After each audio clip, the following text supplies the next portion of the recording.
We now have a pretty good idea who's going to take up the last roster spot for the Dodgers heading into the season. Also, we got a big injury update. We're talking spring standouts.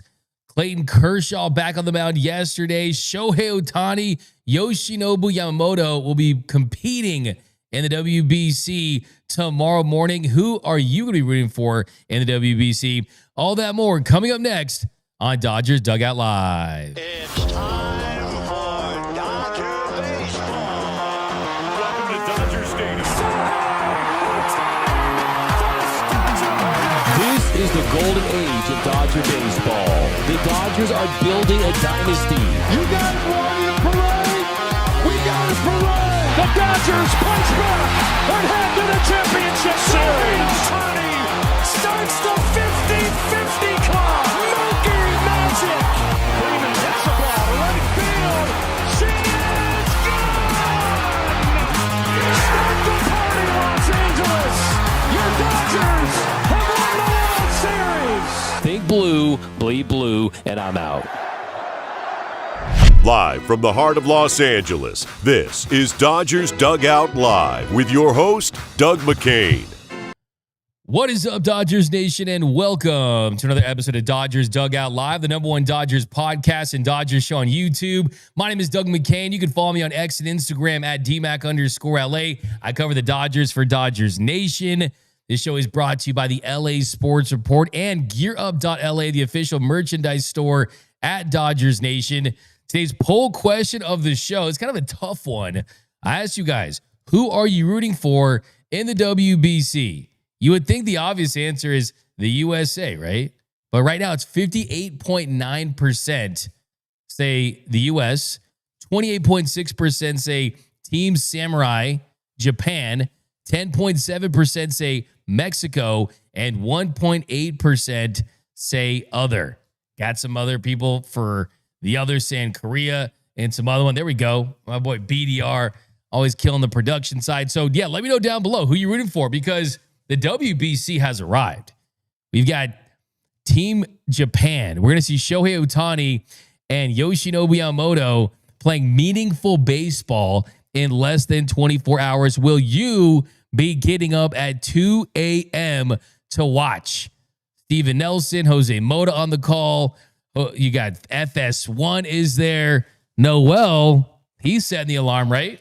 Hey, man, we not going to sleep. We don't need an alarm. We're staying awake. We're drinking some matcha. We're going to be doing the celebration with them, drinking the matcha for some caffeine, and we're going to be wide awake, D-Mac. No sleep, gang. Nice. You're going to be doing the matcha. I'm going to be doing some Asahi, some Sapporos. Ooh. I'm be getting down at 2 a.m. I can't wait to see. Like I was kind of thinking about it going back and forth, but I think my body clock is going to wake me up. It's going to say, hey, get up, you fool. Shohei Ohtani's playing baseball. Facts. Yoshinobu Yamamoto's pitch. It's going to be tough for me to stay asleep, so I can't wait to see that. But there is so much to get into in the world of Dodger baseball, so let's get right into it. Leading off, the hottest story in Dodger baseball.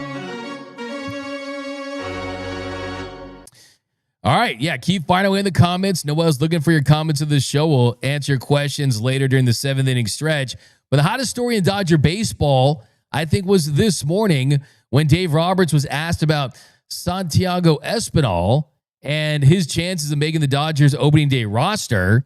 And Dave Roberts said that Espinal has fit in, quote, seamlessly with the group and said that he doesn't see a opening of a season in the majors where Santiago Espinal is not on the roster. So this is a pretty big development because, one, the Dodgers feel like they've hit on a non-roster invite, but also it means they're going to have to DFA someone or make a move because Espinal is not on the 40-man roster. And Espinal must have heard Dave Roberts' comments because he made him look really smart today. He had a home run, and he's 9 for 15 this spring. He crushed a bomb today, 433 feet, a no doubt about her. And then he followed that up with another bomb. He had a dinger in the top of the 3rd inning. Then he follows it up at 10 for 16 spring training for Santiago Espinal. Hits one the 3rd, then crushes a 3-run bomb in the 4th on a 2-0 pitch, and the swing looks better. The swing looks right, and really that was the only thing that he needed to prove was could he produce offensively. We know his glove work is top-notch. We know that he does what the Dodgers want and need, and that is positional versatility. He can play second, can play third. He can hit against right-handed pitching. He's really good against lefties, better bat against southpaws, and now he's a natural platoon at third with Max Muncy. You can fit him in there with the platoon situation at second base as well with Haesung Kim and Miguel Rojas. So the most important thing for him to stick on this roster was the bat had to show some life.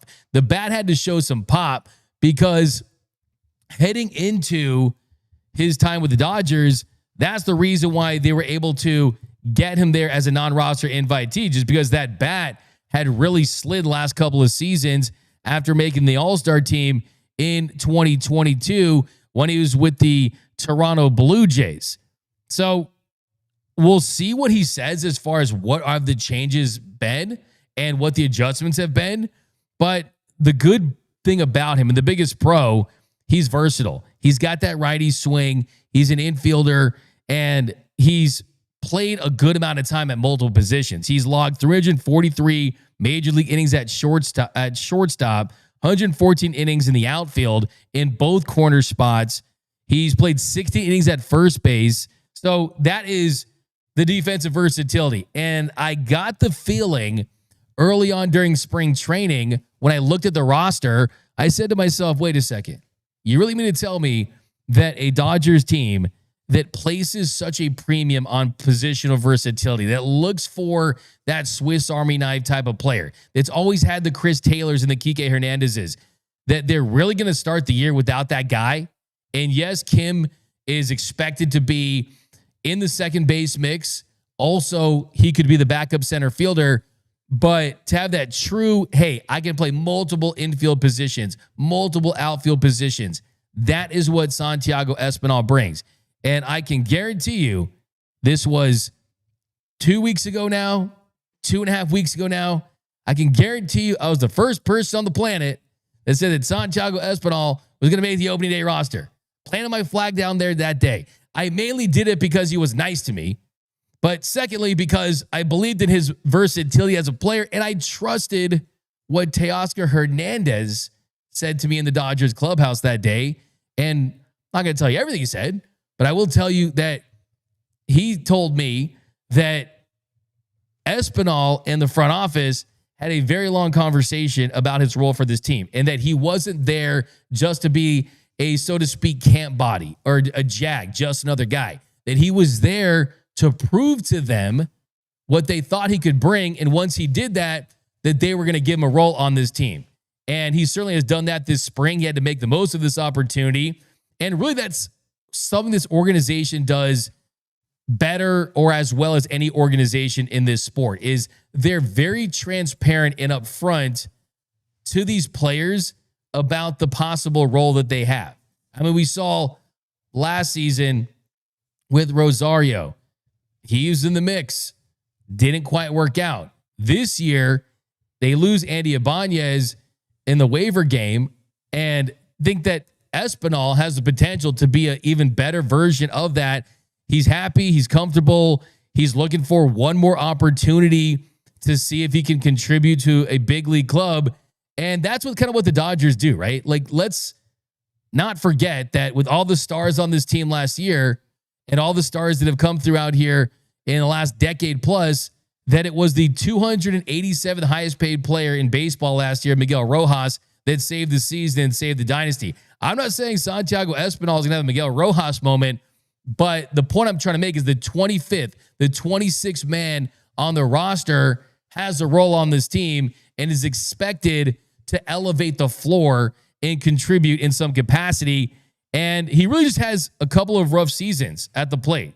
In Cincinnati last couple of years, he slashed 245, had a below average on base at 294, a 322 slug in 719 plate appearances.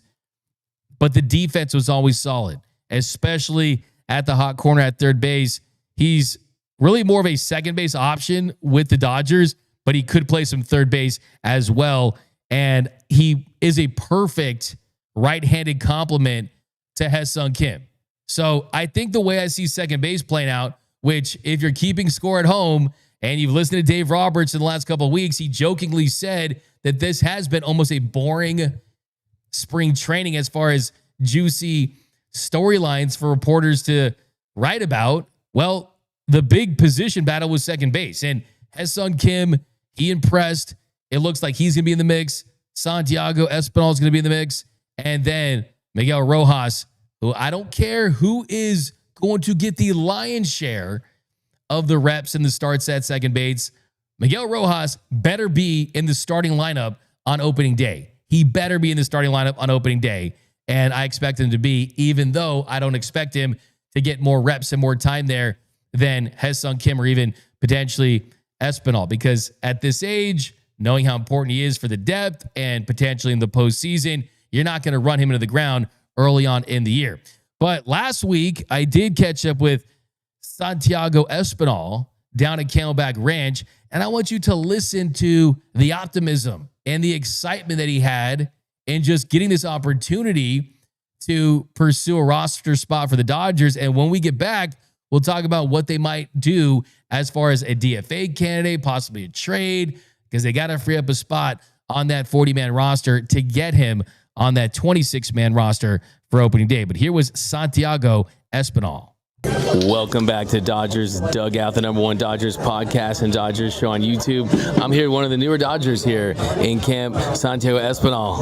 This is going to probably been a little bit of a whirlwind just joining this camp, my man. Yeah, man. I mean, it's pretty exciting to join this team, and for so far it's been amazing the spring training, and can't wait. And we've seen what your career has looked like when you've been at your best.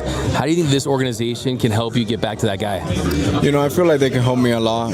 They already are, and I think, since I came here, the first thing I told them is that any position that they need me to play, anything that I can do just to add to a little bit to this team, I mean, I'm willing to do it, and I'm here for that. And Dave Roberts said that you're going to be in the mix at second base with Tom Yevon out to start the season. What does it mean to you to hear Dave Roberts say that? I mean, it's amazing, but, like he told me earlier too, be ready for anything. Be ready for it to play third, short, second, wherever I'm going to need you, be ready. And that's what I'm doing, My early work has been every position, especially third, especially second, even first base. I played first base last year, and I played in the outfield too, so I'm ready to go. Yeah, and that's something this organization loves, is guys that have positional versatility. You can play all around the diamond. How much do you think your style kind of fits what this organization is looking for?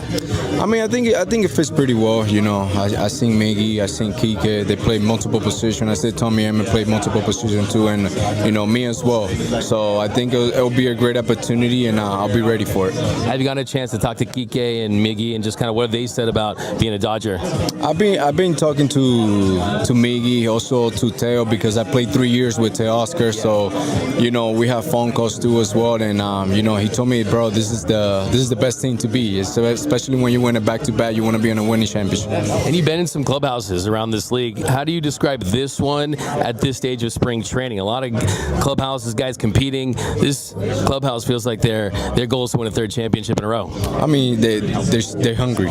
They're hungry, and as soon as I got here, being around a player who's been 10+ years in the league, 8+ years in the league, for me, I think is amazing to be able to have the opportunity to talk to them and pick their brain. So, I mean, it's been amazing so far in the spring training. And offensively, what do you think is kind of the key to get that bat where you want it to be? It's trying to stay consistent, it's trying to stay healthy, and especially, get back to the 2022 season, and that's all it is. We've been working on that, and we got a lot of work to do, and but we'll get there for sure. And how important is it for you to just kind of have a path to compete for an opening day roster spot? I mean, I think it's pretty amazing. That's what it's all about. You got to compete every day. Yeah, you got to come here. You got to compete at anything that you do, whether it's hitting, whether it's different. You got to compete, and this is what it's all about. And as far as goals, I mean, how badly do you want to make that opening day roster? I mean, it'll be amazing. It'll be a great opportunity for me in my career, and I'm pretty excited for it.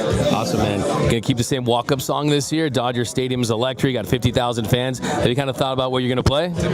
Not yet, but I got a couple songs, because the speakers are really, really good. So Everyone talks about those speakers, a little louder than most ballparks, right? yeah, I gotta get a good bang in there. All right, who are some names that are some options, some artists, maybe some songs? For sure, I'm gonna put Mike Towers, Eladio Carrion, and probably some dembow in Spanish, Don Dominican. That's fire right there. Hey, Santiago Espinal, former All-Star. This is someone, hey, you might not have him on your radar right now, but by the end of the season, this is a guy who can have an impact for this team. There we go, Santiago Espinal. You can kind of tell that he felt, even at the time, even before kind of going off this spring, that he was going to have an opportunity to get on this roster. Now, if you do look at the Dodgers 40-man roster, they did outright Jack Sawinski earlier this week. So they do have an open spot. There are some DFA candidates if they need to eventually get there, if they end up making another transaction. But right now, with Sawinski, who the Dodgers had claimed off of waivers last month, remember he was on the Pirates, and he was a guy that was a long shot to really even compete, really just a camp guy. And his just a classic, hey, the defense is good, the offense is down. Well, you plug him right in, and right now you look at that Dodgers 40-man roster and some of the guys that are locks to make it. This roster is essentially set. It truly is, as far as some of the bullpen battles that you're going to see down the stretch. Guys have performed to their capabilities that were really in the mix, as far as the Will Kleins, and with Brusdar Graterol still dealing with the issue. You're still waiting on Evan Phillips to get back. Blake Snell, really at the moment, I think from what I've heard with Blake Snell, is right now he's throwing 90 to 120 feet. And that's just a ramp up to get ready to throw bullpens. So really, essentially, Blake Snell, he's ramping up to throw bullpens, and that's not going to come anytime soon. We'll see when Blake Snell's ready. I think that could bleed into the summer months. We could see him in a month that starts with the letter J, which I know a lot of Dodgers fans are going to be excited about that. But the beauty of Blake Snell is that when he does come back, he's one of the best second half pitchers in the history of Major League Baseball. So that's definitely going to be the focus, is making sure he's ready to go for the stretch run. But Santiago Espinal, you got to give the Dodgers organization a lot of credit with the injury to Tommy Edman, who is running, is swinging from both sides in the cage, is starting to ramp up to a degree.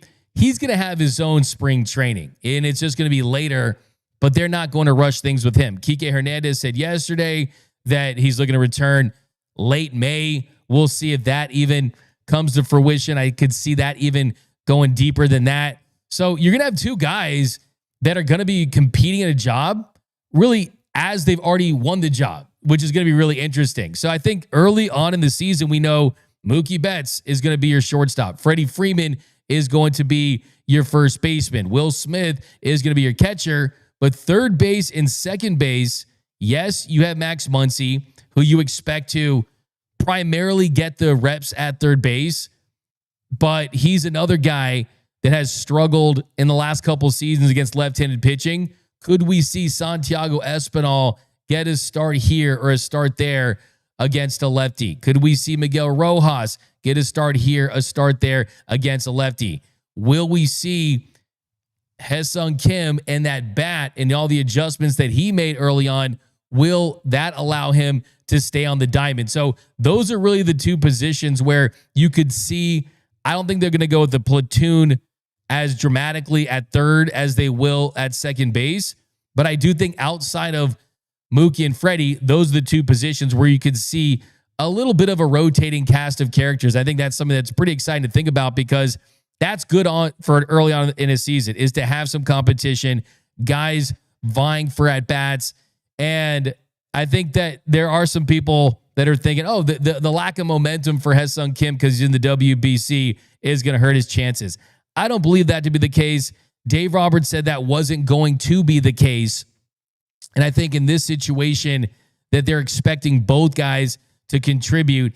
It's just going to be about playing the matchups on particular starters. So whoever had Santiago Espinal on the Dodgers opening day roster on their bingo card, well, hey, let's go to Vegas. But pretty sure that was no one. So it's exciting. It really is. And you got to give credit to Teoscar Hernandez too. From what I know, from what I've heard, he definitely spearheaded the recruiting efforts to get him on the Dodgers. And look, I'll just say it flat out. I don't think that Espinal is a Dodger if it's not for Teoscar Hernandez, based on some of the conversations we were having down there. But we got some super chats. We got some comments down below. Is the game still going on? It was a wild game. It was 11-10 last time I checked.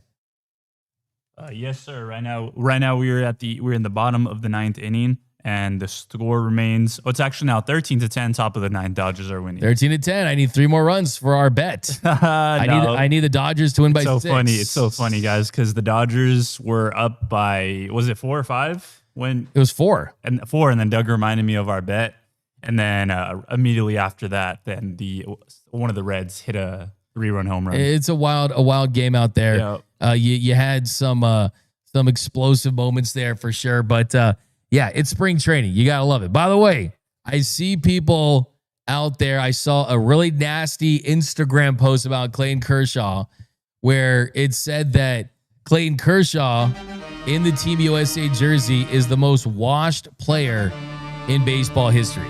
The most washed player in baseball history. Show the man some respect. Show the man some respect, knowing that he has a real role for Team USA. And what no one's really mentioning is the luxury they do have with Clayton Kershaw, in the fact that he is going to be able to throw as many innings as they need him to. If the team's up 10, he can go. If the team's down 10, he can go. And he's not going to throw those innings that are meaningful. Now, anything can happen in a baseball game, and it could be a wild matchup between Team USA and Team Japan. And for him to face Shohei Ohtani, a lot would have to happen. I will remind you that in his career against Shohei, Ohtani's 0 for 11 against Clayton Kershaw. But I don't understand the hate towards Kersh. People are saying he's taking up a roster spot that should go to someone else. The truth is this whole WBC thing with the restrictions and the insurance, they've got to figure this thing out, because the more people that you talk to about this, the more of a head scratcher it is, and how frustrating this must be for USA coach Mark DeRosa, because not only is Tarek Skubal on a pitch restriction, is only going to make 1 start, but even I've heard Paul Skeens is on some form of a pitch restriction. Dave Roberts said yesterday that Yamamoto was going to pitch 3 innings in Team Japan's first WBC game. So Clayton Kershaw doesn't have to worry about any of that. He has 0 restrictions. He can throw as many pitches as he needs. And yes, he did give up a home run to Mickey Moniak, a former number 1 pick, but still, he's out there serving a purpose. And look, just him being out there and being a guy that the team can look up to. And we know that, hey, every single Dodger you talk to at the beginning of the postseason, if you ask them, hey, was winning a World Series for Clayton Kershaw in his last season some added motivation? And all of them, either on camera, off camera, admitted that, yeah, that was extra motivation. And does that apply here? Do guys want to win for Kersh? I could say they will. Why wouldn't they? It's his last time in a baseball uniform pitching in, even if it's not a meaningful inning based on the circumstances and the situation in the game, it's still Clayton Kershaw playing and throwing a baseball on a big stage. And there's a part of me, though, I will be honest, there is a part of me that thinks to myself, yeah, it's great to see him continuing to pitch and kind of going out there and being with the boys and competing and just going through that early retirement phase that he's going through. But now we can't say that his last pitch was for the Dodgers, because his last pitch, I was hoping, was going to be that 3-2 slider down and in to Lucas there in the World Series, where he got him to ground to second and Tommy Edman made the phenomenal play, and he got the Dodgers out of that bases loaded jam in a 5-5 game there in the 12th inning of Game 3 of the World Series. I was hoping that that was going to be the case. But now we see him in Team USA pitching for this team, and we'll see if he finds himself in another similar situation, because at some point it feels like they're going to need him, but hopefully it'll be in a situation that he can handle. By the way, Dave Roberts did say yesterday in an interview he did with The Athletic about managing Game 6 and Game 7 that Kersh was close to putting the team on his back once again in extra innings in Game 7 of the World Series. Dave Roberts said, I just felt that for all the storybook narratives, all that stuff, we're trying to win the World Series, and I'm going to go with people that I can handle the moment with. And part of the moment is potentially failing. And I understand what it would have looked like for me to make that decision for Clayton, this being his last year and all that stuff. But it's like, I'm still not going to run from potential failure. You don't win championships by being afraid to fail. That piece was fantastic in The Athletic, because I think it really shines a light on the growth of Dave Roberts. We talked about yesterday not using Alex Call over Miguel Rojas, even though he had a higher on-base percentage against right-handed hitters, and you just need a base runner to get the bat into Shohei Ohtani's hands. Stuck with Rojas, and Rojas ended up hitting the most meaningful home run in Dodgers franchise history, in my opinion. Here's another example that he didn't force the Kershaw situation that could have given us all a heart attack and set him up for another terrible moment where you cut to the dugout and he's hunched over and you get the choke shaw memes and all that stuff. And I think that's a very telling sign that Dave is not about the narratives anymore. He's about winning baseball games. And here's another example. By the way, I want to say this about Clayton Kershaw. He's going to NBC. He's going to take on his new job. He did say to reporters that he has come to peace with retirement. And we'll see what that looks like, because I don't think this is a situation where if the Dodgers suffer a couple of different injuries, they call Kersh and he fills some innings during the year. I think it's over. I don't think it's a Brett Favre situation where he comes out of retirement, or a Roger Clemens situation where he comes out of retirement. But I do hope that he has some type of role within the organization, whether he's around a little more. He's going to be with NBC, so you're probably not going to see him working with Joe Davis and Oral Hershiser. But here's what I want to see with Clayton Kershaw. They have not announced who is going to be throwing out the first pitch on opening day or ring day. I think Clayton Kershaw should throw out the first pitch when the Dodgers get their World Series rings. That gives him a reason to be there. It gives him a reason to celebrate that final World Series ring until he walks off into the sunset. And it keeps Kersh a part of this season. The last thing I want to see the Dodgers do, and I hope this does not happen, is whenever the Dodgers are playing a game in Texas, or whenever the Dodgers are playing the Rangers or whatever, that Kersh just kind of comes to the stadium with the family and they give him his ring. No, let's give him the flowers one more time. Let's hear him say one more time, and let's give him that moment. So I'm throwing it out there. I need to see Clayton Kershaw throwing out the first pitch, preferably on the ring day, which is that Friday after the Thursday. I'd still take the Thursday, but have them at both. Like, have them at both. Just have them at both. Throw it out on the first day, on opening day, and then you could also have him there on ring day. And I think he would embrace it. We saw last couple seasons with Kersh embracing moments like this. But let me know down below, who is your pick to throw out the first pitch on opening day? We got Maddie V. Yo, D-Mac, next time you ask a player or Dave a question, please do it in the Yoda voice, please. Roster you make. No, we're not going to do that.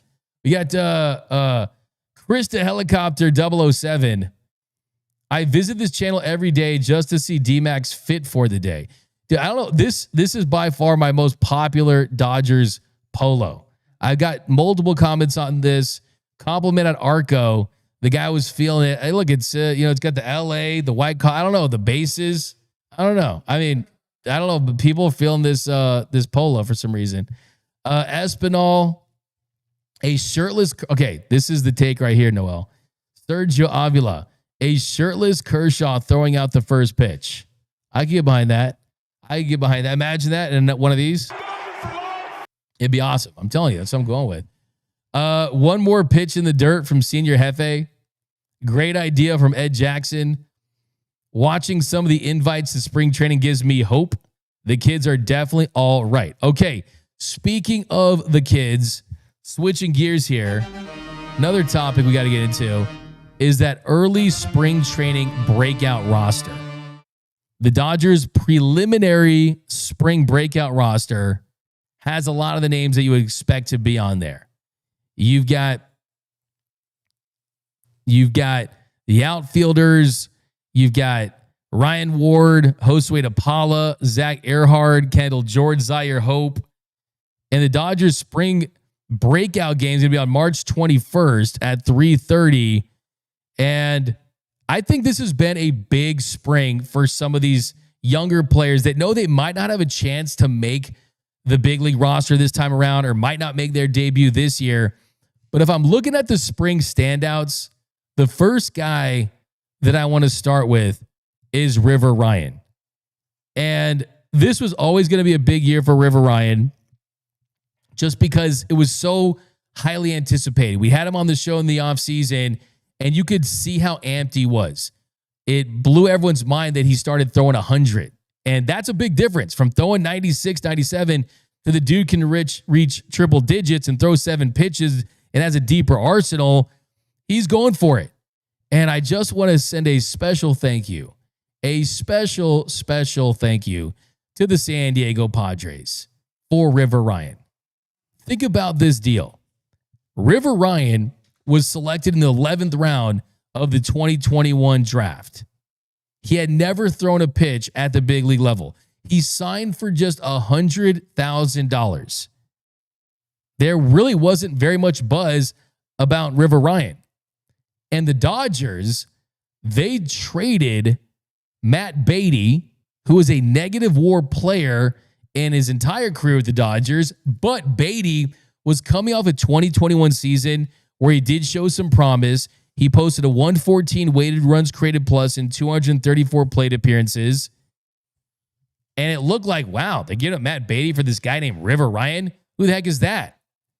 And River Ryan developed in this organization, really quickly proved that he had a lot of upside. And what did Matt Beatty do? In 2022 with the Padres, Matt Beatty hit .093, had a 170 on base, a 163 slug in 47 plate appearances in 2022 with the Padres. That is atrocious. And they were able to get River Ryan, who some consider to be still one of the best pitching prospects in baseball. And I think that River Ryan in 2026 is one, it's going to make the Dodgers look really good. And I think it's going to make the Padres look really bad. I think he's going to make the Padres look terrible because, I mean, think of how good he's already looked in his big league career. He made 4 starts, had a 1.33 ERA. And I think this spring, you're seeing him really turn the corner. The confidence has been there earlier. I look at where he's been as a player and the strides that he's made, and I expect him to be a part of this rotation. This is a Dodgers team that early on, they've got the 4 days off in April. That's essentially going to make it where, like, you can just picture a 6-man rotation, but I think River Ryan's going to be a big factor in it. We've got some comments here. We got Joe Magazzini. You really think Clayton Kershaw is retiring? I think he's coming back. I don't think so. I think he's going to go off in the sunset. Bill Shaken did an interview with him, and he said that, quote, if he was talking about his interest in returning to Major League Baseball, Kersh said, "I don't want to. You can't end it better than I did last year. I had a great time last year. It was an absolute blast and honor to be on that team. I think that was the perfect way to end it. Honestly, I don't know if I would have enough in the tank to pitch for a full season again. I'm really at peace with that decision. This is kind of a weird one-off thing, but you can't really turn down the opportunity. It wasn't easy to get ready for this with no motivation for a season. When I actually am in a pretty good spot with my arm, I'll be fine. If they need me, I'll be ready. Of course, he's talking about Team USA. If you are someone that wants to feel like there's any chance that Kersh would come back, which why would he even need to? He's already a made man, playing the video game on story mode. He's already beaten the game, right? He did say that he doesn't think he would have enough in the tank to pitch a full season. So, hey, he didn't say, does he say I have enough for a half season? I mean, just kind of makes you think for a second there, right? So, we'll see. Then we got a final? Dodgers got walked off, man. Dodgers got walked off. They lost 14-13. Are you... How... Dave's on the hot seat now, right? Want to know something crazier? What's up? All right. The Padres are blowing out the Mariners right now. Blowing them out. Guess what the score is? What is it? Take a guess. Oh, it's so we say the Padres blowing the Mariners? Yeah.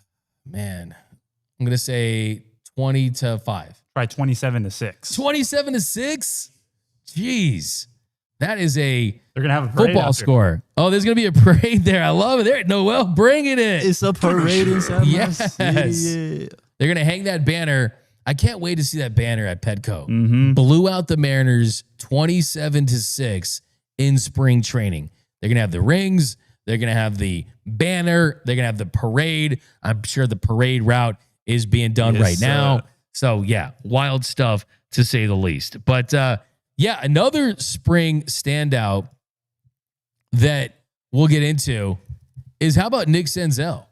Nick Senzel is another one of these, hey, it wasn't really thought to be a very realistic possibility that would make this team, but he's showing some signs of life. And Nick Senzel in 8 games, hitting .313 with a 1291 OPS. He's hit 2 home runs, had 2 doubles, 5 for 16. The defense has been good. And Nick Senzel is a former number 1 pick.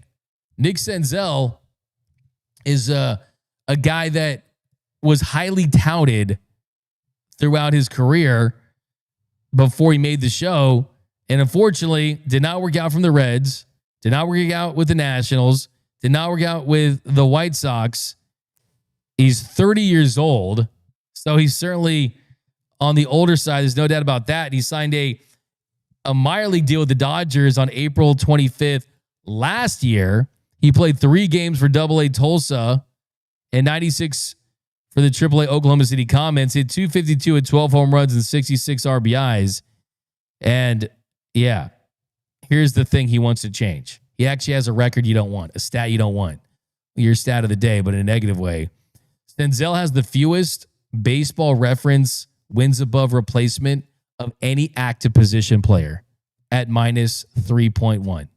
So if he comes up to the show, he definitely, hopefully, can reverse that.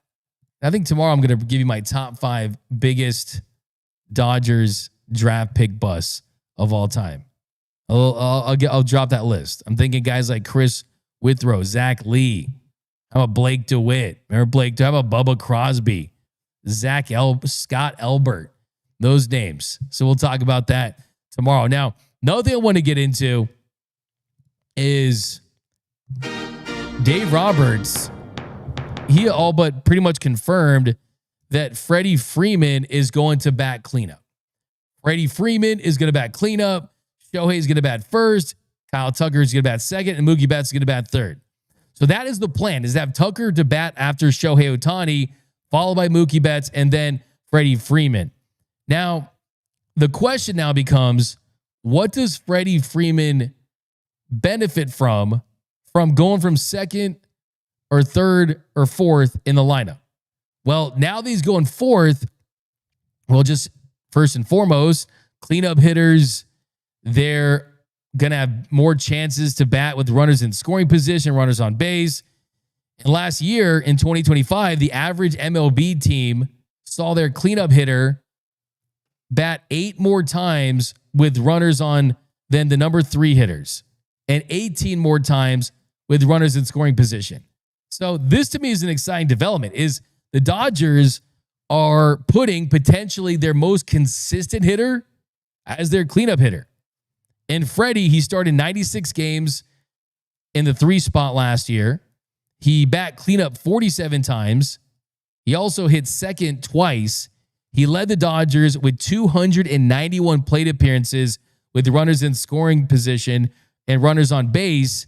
And that was one more than Mookie Betts. So 291 times with runners on base. That was one more than Mookie Betts. And Freddie Freeman also had 161 plate appearances with runners in scoring position. That was 2 more than Andy Pages, who was mostly there in the 5, 6, or 7 spots. So Freddie's going to get a ton of run scoring opportunities. His swing is looking better than it's looked in 2 years. So that's going to be big. And yes, Shohei Ohtani is still going to be batting first. That's going to maximize his total plate appearances. That really is the argument there, is, hey, he gets the most plate appearances. He can still do damage as a leadoff hitter. And the big, I think, change from the lineup this year to last year, when let's not forget, this is a team that hit around 200, first team to have a 203 batting average and win the World Series since 1966. It was not a good hitting team. They got out hit and they got out pitched for long stretches. Well, what Kyle Tucker does, he's going to help the bottom of the lineup.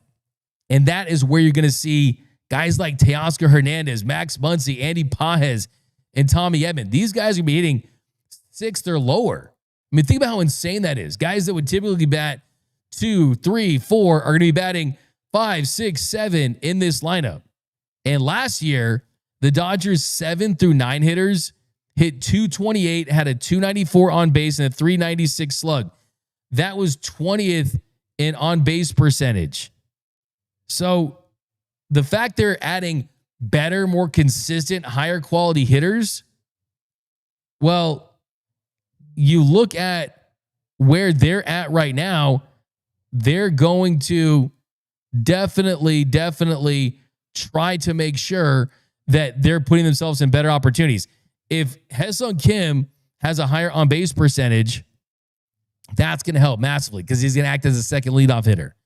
Shohei Ohtani is going to have more runners on base when he hits. Same thing with Santiago Espinal. Same thing with Andy Pages and Miguel Rojas.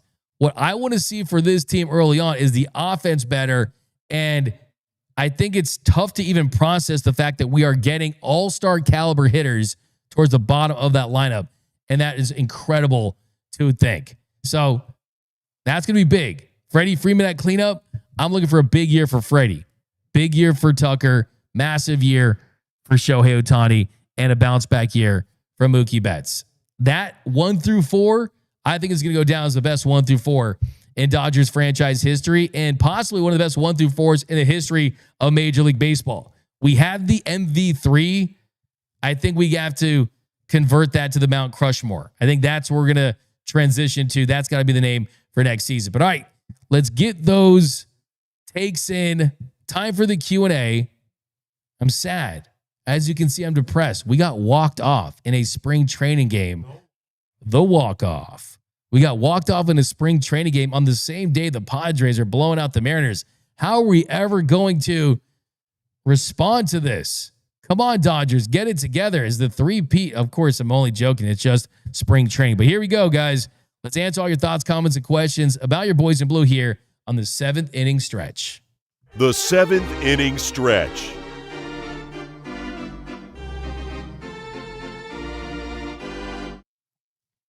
We got R. Carino. Is Ohtani going to bat first when he pitches?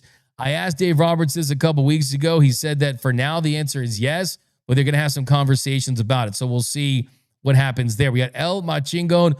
Woohoo! Hit traffic on the 405 to the 710N. I can type now. All right. Let's not text and drive. Let's not text and listen to this show. Come on, El Machingon.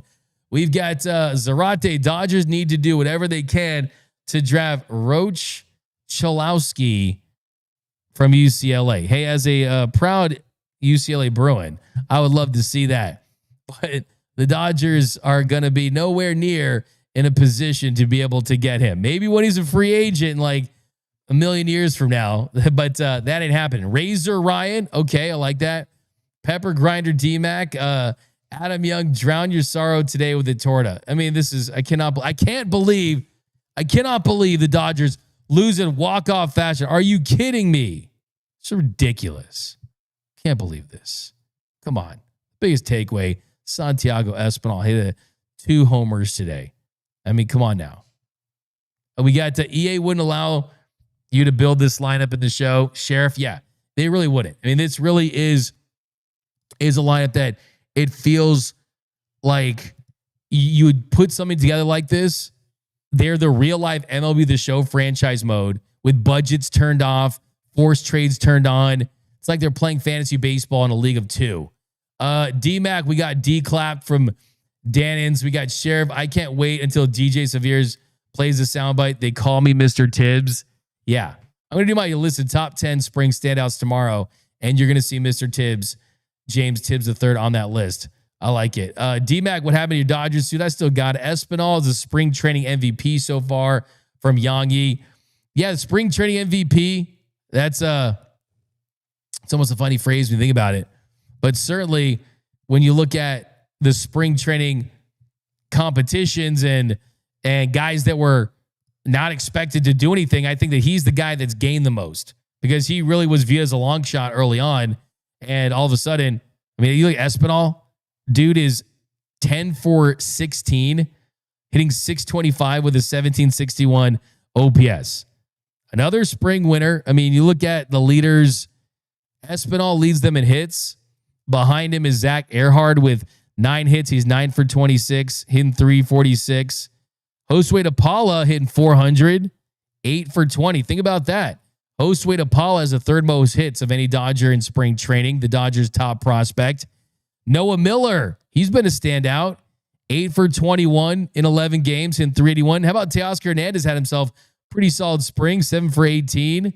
James Tibbs, we talked about him, 7 for 24. James Tibbs, the power numbers, though, 1,018 OPS. The most home runs, you got Espinal with 2, Rushing with 2, Nick Senzel with 2, James Tibbs with 2. A lot of guys that have hit 1. Rojas went deep, Sirota went deep, Will Smith went deep, Noah Miller went deep, Muncy went deep, Kim's gone deep, Keston Hears went deep, Jay Gelof's gone deep. But the hits leaders, the doubles leader is Zach Earhart with 4 doubles. How many triples we got? This is just fun at this point. James Tibbs, Andy Paz, Ryan Fitzgerald, and Zach Earhart have all hit triples. So those are the standouts for sure. As far as the, I guess, spring disappointments, you kind of have to talk about Ryan Ward. Ryan Ward's gone 3 for 25 with a double, hitting 120. They 314 OPS. Ryan Ward, you got to feel for him. They played him a lot at first base, given those outfield opportunities to Zaire Hope and Josue DePaula and other guys, James Tibbs at first base. But Ryan Ward, it makes you wonder if they're going to try to trade him before the season begins to try to get something for him. At that point, I kind of think that's probably what they're going to do. So here's another one. Alex Freeland hasn't had a great spring hitting wise. He's gone 3 for 18 with 2 doubles. That hasn't been ideal for him. Dalton Rushing kind of a slow spring, hitting 235. It's picked up with the power numbers.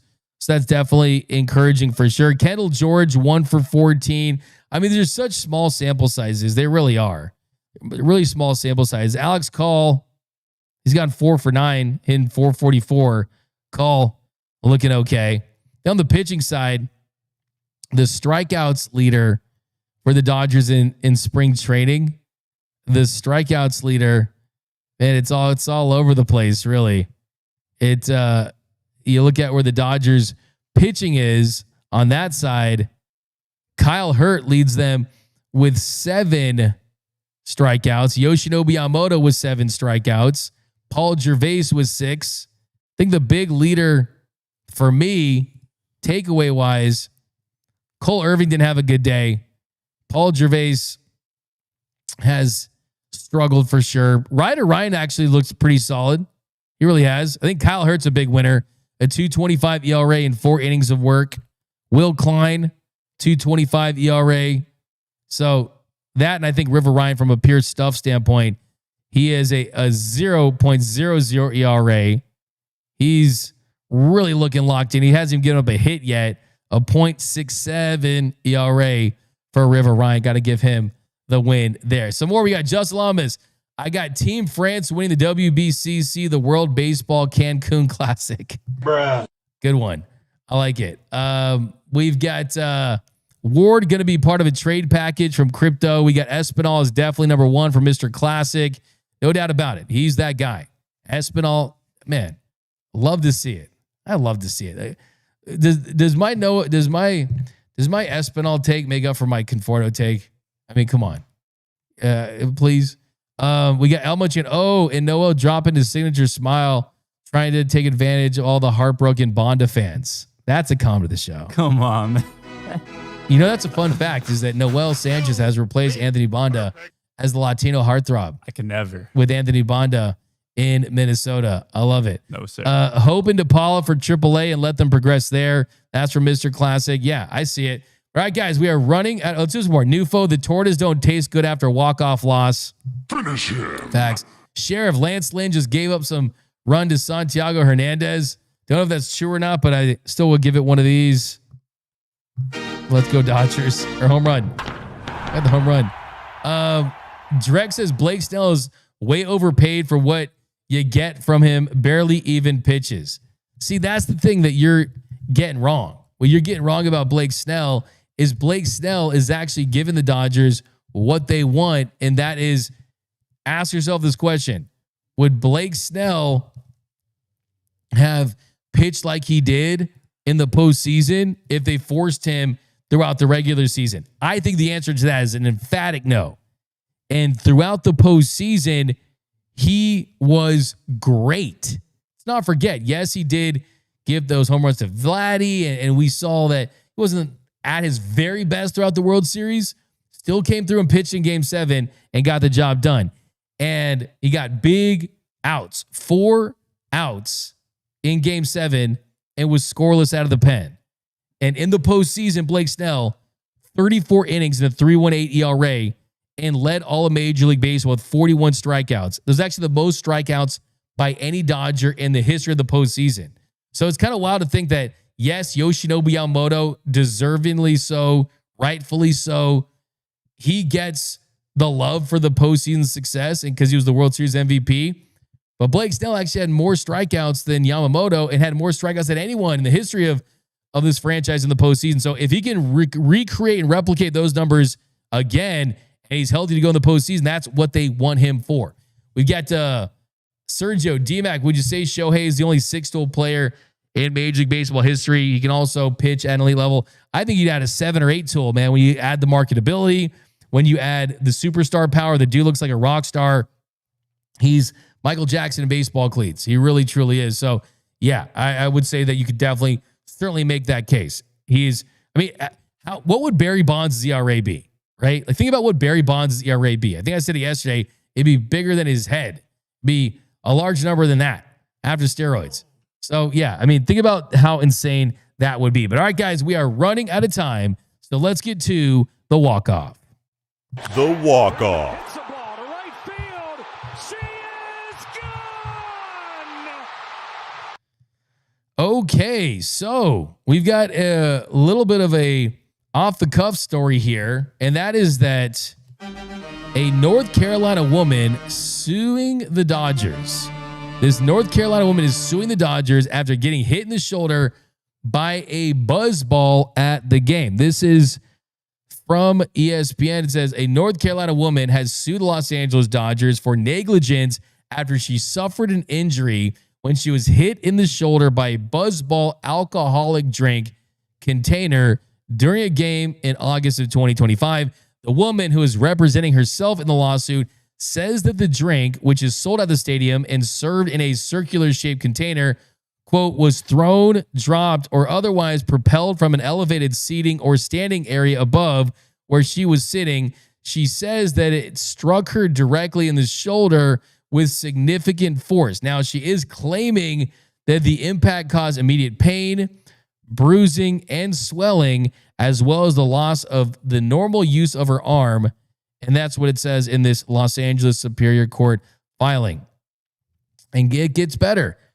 As a direct result of the incident, plaintiff's planned 4-day family vacation to Los Angeles and Disneyland was substantially disrupted and deprived of its intended enjoyment. Additionally, she claims that her 2 young children who were also at the game experienced fear, shock, and emotional distress from seeing her injury. So, in addition to the negligence, the lawsuit also says that the woman is suing the Dodgers for premises liability because they should have known that serving alcoholic beverages in containers capable of being thrown or falling from elevated areas created a foreseeable risk of harm to spectators. It alleges that they failed to take responsible steps to remedy or warn the dangerous condition. So this is really interesting. It says that she's seeking unspecified damages and demands a trial by jury on all issues that are triable. So first and foremost, you never want to see anyone not have a good time at a Dodger game. You never want to see anyone get hurt. I hate to see this. I hope everyone that goes to a Dodger game definitely leaves there the way they came there, in one piece and safely. But couldn't this have been anything? Like, couldn't this have been a beer bottle? Couldn't this have been some type of food from the concessions and the packaging of that? I mean, I feel for her. Trust me, I do. But I think it's tough to really pin this on the Dodgers. Noel, you did a story on this, right? I agree. And that was my big takeaway. Like, let's say this lawsuit does go through, they have to pay her, if they have to make some changes to the stadium. Like, there are things that weigh more than a buzz ball. Let's say the buzz ball was full. Like, a tall boy weighs more. A souvenir baseball. Look, this is how the buzz ball looks right here. Oh, there you go. Yeah, so it's a circular object, so definitely is easy to drop, especially if someone was already like a little buzzed when they got it. But it just feels like if this does go through and they penalize the Dodgers will have to make a lot of changes to a lot of stuff they sell, not just buzz balls. Like, I mean, like, it was probably a freak accident, right? Yeah. And freak accidents happen. I doubt the guy or whoever threw that thing was trying to throw it specifically to this fan. I'm wondering if the Dodgers and their scouts are trying to sign whoever threw that and giving them an invite to spring training to see if they can maybe get some innings. I mean, they could be a depth piece and maybe help this bullpen or something like that. Because I should say it's funny too, because the Dodgers actually use buzz balls like a lot in like their bars. Like, they make like frozen buzz balls. They make like cocktails like mixed at their bar with it. So like, hey, this is they're pretty prominent all across stadium, not just in those circular containers. Here's the thing, like, the buzzball crowd is pretty interesting. I think it's kind of one of those things where if you were ever drinking Four Locos, you're probably drinking buzzballs now. Yeah, no, it's right? the new Four Loco. It's sure. the new Four It's Loco. like my generation's Four Loco. Is it your generation? So, okay. You know, the crazy funny thing is they have these small ones that they sell at the stadium, but the ones that are really popular around people my age, it's called a Biggie. A Biggie? And it's like, it's almost like a basketball. Same thing, like it's a bunch of them poured into one, and then people just share it. It's crazy. That is pretty wild. Yeah. That is pretty wild. UCLA DMAC would have had a time with that one. What I have, it sounds pretty good. Look, whatever happens, I mean, like I said, I hope the lady's fine. If she does get a settlement, they'll probably defer the payment anyway. But I want to see whoever threw this, get him into camp at Camelback, because to throw a buzzball that hard to hurt the lady, you hate to see that. I really hate that. DMAC, what has to happen during the season for you to do a shoey with the buzzball instead of beer? Okay, that's a good one. Any no-hitter. Okay. Any perfect game. Okay. Any 4-homer game. Okay. A Santiago Espinal walk-off. Okay. All right. See, that's the one that I think that's realistic. Okay, we're gonna clip this and I'm gonna bring it for you when one of those happens. Exactly. We're gonna do it in the studio. Exactly. A Santiago Espinal walk-off.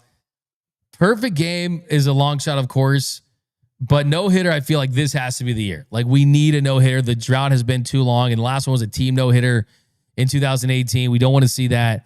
But yeah, I mean, I will say I hope the kids are okay too. I really do. But interesting story for sure. I mean, I wonder if her lawyer is P. Crow Armstrong, right? Is she gonna be? She's representing herself. She is, because PCA hates Dodgers fans. So you think he was at Dodger Stadium in disguise and took the hit for her? I think it's possible. I think all things are possible in this late hour of the show. Anything's possible. But that's going to do it for this episode of Dodgers Dugout Live. My name is Doug McKain. You can follow me on X and Instagram at DMac_LA.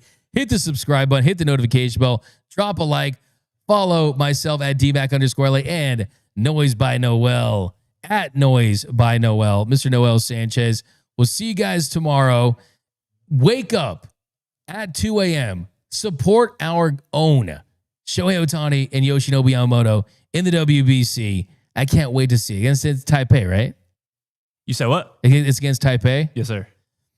Taipei has a lot of very determined players. They really do. That's why they're Type A personality. But I'll show myself out. But see you guys tomorrow. Remember that nothing, absolutely nothing brings together quite like Dodger baseball. And until next time, think blue, bleed blue, and I'm out. Start the party, Los Angeles! Your Dodgers have won the World Series! And when the upcoming winter gives way to spring,